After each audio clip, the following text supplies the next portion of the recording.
Okay, this is the third and last talk in this series. This talk is concerning the Alexandria Review.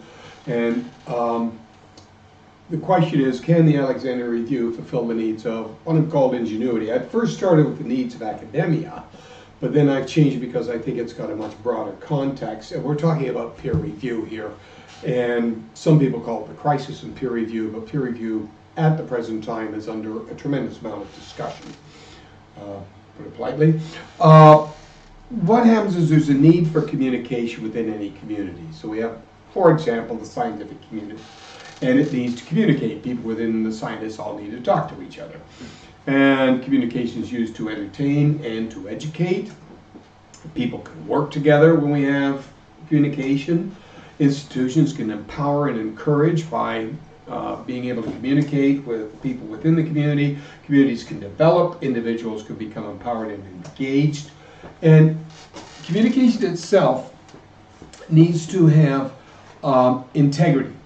If the communication has no reliability, it's going to create huge problems. And integrity is very, very difficult to somehow define. There is no authority for truth. So how do we know whether something's true or not? And quite often, we take a look at the data. So within data, there can possibly be cherry picking, false evidence, false emphasis rather, irrelevance. You're going to have a number of straw man manipulations in an argument. And within communities, okay, so within these things, it begins to create huge problems in trying to understand what is reliable and what's not reliable as communicating. So within a community, we have between individuals, we have a lot of interests that may be outside a community. So we may have a community, let's say people who look at atomic structure, we have atomic scientists. Outside of that particular community, there may be a very large number of people who are interested in what they happen to be doing. And then along comes something like the internet, and all of a sudden it explodes as far as the interest and everyone who wants to get involved in something like atomic physics. There's a huge volume increase in papers, ideas, and so forth, which is happening. And this now requires a filter for the volume of information, just so that the people within the community don't have to read absolutely everything and has to cut down. They just don't have the time to be able to keep up. So there's a tremendous necessity for the vetting of information. Presently, there are a lot of problems. It's open to abuse, the present system. The system is failing. I don't think there's any shadow of doubt about that. There is a lack of integrity. Many dedicated people within the community are being abused. It's a very unfair system, and it's becoming more and more parochial. In spite of all that, it's a great idea as far as having an idea to be able to vet things. The idea can also be extended throughout any community. So I'm going off on a sidebar here that the idea can be extended throughout any community, not just one particular community, such as a scientific community or even academic community. For example, can we take a look at journalism? Can the news media itself undergo peer review? Can we have a system of peer review for the news? Can we have a system of peer review for social media? What we can look at and not look at. With social media, of course, professional organizations already have peer review, and the internet also coming in line. Another thing to add into the mix is that the internet makes online journals and access incredibly simple and incredibly easy. So the idea of publishing is now pretty well in the hands of almost everyone.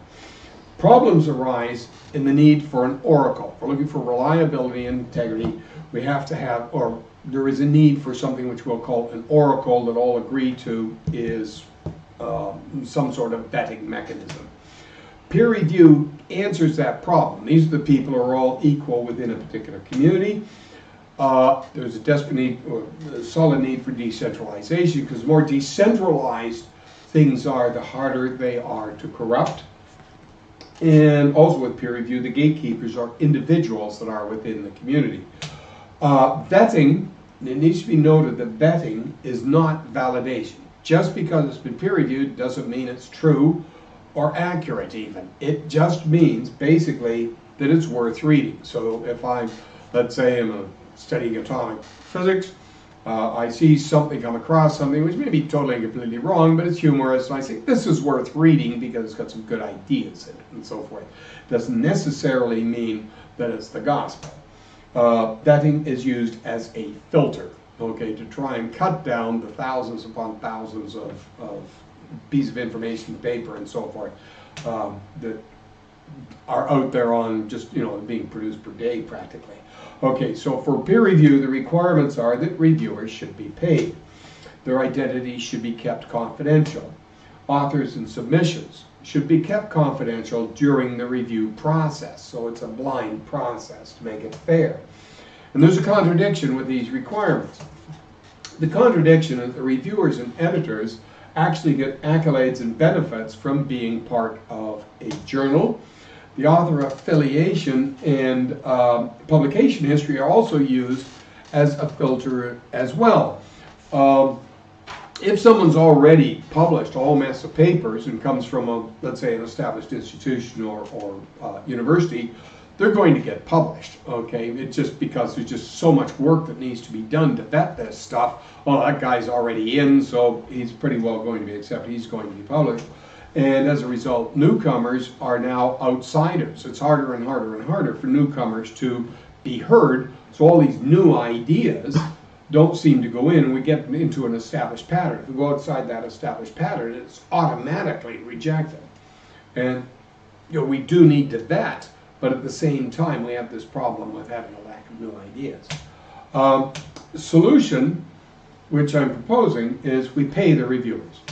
Replace the editors, get rid of all the editors, replace the editors with a subroutine. Libraries can publish themselves. There's no need to have publishing houses. The libraries of some academic institution and these universities are perfectly capable of publishing their own journals. We can handle transactions with smart contracts. We can time lock, and conditions is how we design the smart contracts. We can use tokens and coins, which we keep in escrow. And of course, I'm thinking of using Maxcoin right now because it's available, it can be used, and it's very, very stable. It would be perfect for this. Libraries themselves can mine the coins, and encryption keys are kept within the library and under the control of the library, which has control of each journal, but you have a large number of libraries that are happening in an overall database. So the solution looks like this. This is the way peer review is being done. The author makes a discovery, writes a paper about it, sends it off to a journal. The journal tosses it into an editor. An editor then will file it off to a reviewer. Reviewer goes through it. They want corrections and so forth that are going back and forth to the author. When the editor gives it finally the thumbs up, the author pays a fee for a publication fee to the journal. The journal fires it off through a subscription to a library, and the library pays a subscription fee to the journal. So the journal is making money from the author, and the journal is making money from basically academic libraries that pay for subscriptions for these journals. The reviewer, who basically is doing all the work, is not getting paid. The editor may or may not be paid, but they get a lot of prestige for being the editor of this particular journal. So this is the situation that we're in now. So what I'm proposing, what we're using for the Alexandria review, is that the author makes a discovery, writes a paper, and sends it directly to a library, which will be handling the journal itself, its own journal. There is a lock on a payment that the author is paying, but the author is paying not for publication. The author is actually paying for a review. So the library sends it off to their own reviewers that they have. Either it could be in-house reviewers, or there could be external reviewers, which they have. Again, there's a smart contract between the library and all these reviewers. Reviewers pick it up, they do the review, and through the library goes back and forth with encryptions and so forth for corrections, which we call nits.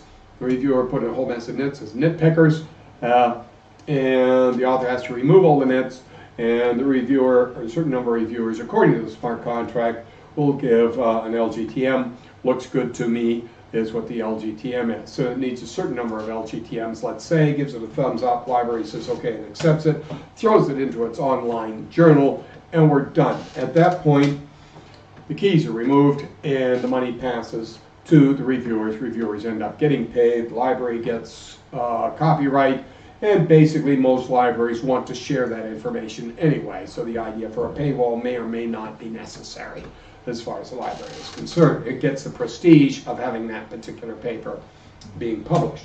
Now, the work to be done in this particular project is basically trying to get a hold of academics who may be interested in this, libraries, university libraries in particular, code cutters. We're going to need people to cut code, to be able to design the software. Encryption algorithm needs to be put in. Smart contracts need to be designed, which we're designing right now, as a matter of fact, putting this in. Blockchain, we can just use Maxcoin blockchain because it's there and we already know it works. We already have a GitHub repository that has been set up. We're thinking of using BitTorrent. We'll just use encrypted documents on BitTorrent, and that way we can toss them back and forth. Planning and marketing, so we can establish this into the environment, either the academic environment or whichever environment we wish to go into. Web pages need to be made, so we need to make web pages. We're designing them right now as we're going along. And feedback. We need feedback from the academic community. We need feedback from libraries. Is this a good idea? How can we improve it or not improve it, and so forth, to get the people involved. Now, a use case came up just recently, just before I put this together. This use case was taking a look at white papers in the crypto space. If we look at the crypto space right now, we see we're developing something brand new that's coming in. And if we're going into journals, we could create a war and have a big fight, in academia and trying to establish this, but in the crypto world, nobody's handling this. So we have lots and lots of white papers being tossed around. It's wide open to have some critique and peer review or some vetting of all these white papers to see which ones are worth reading and which ones are not. So it's all a part of the project development. There are many conflicting ideas, and how can this actually be, in a way, sorted out? So it's a way for the crypto community to show some maturity and lead the way in verification by using the blockchain to decentralize it and creating some sense of integrity within the crypto space. So we want to know what is worth reading according to the crypto community itself. That would be quite valuable. So we have white papers in the crypto space, and we have to beat a path from chaos into some sort of order without sacrificing ingenuity for the sake of, let's say, some future status quo. There's a precedent for this situation when we talk about moving from, example, the Renaissance into the Enlightenment, and it evolved in the whole review process, evolved using that. Pamphlets became journals. It's a way of communicating. The peer review started to become important, and then peer review itself started to take a huge precedence over what was actually being communicated. So we can start quite easily with smart contracts with some sort of crypto journal. It's very easy to make. We can make a crypto journal, okay? We can make smart contracts sitting on a web page. We can take these white papers, people submit them to, let's say, this crypto journal. We create a site to upload them. We have a smart contract with the author. The author is a small amount of money or whichever through a coin, such as Maxcoin. We encrypt it on BitTorrent keys. We communicate through an editor subroutine. The editor just becomes a subroutine, which communicates with reviewers and so forth. And then once this has been vetted and so forth and gone through, the white paper is then added with the reviews to this journal, and out it goes so that people can get access to it. So I'm open to questions. It's who we are, www.alexandriareview.org. If you wish to take a look at it, comment, sign up, whichever. I do have a GitHub, which is Alexandria Review under BB Rout. And that's the email. If you wish to start sending in emails and so forth, I will respond to them, admin@alexandriareview.org.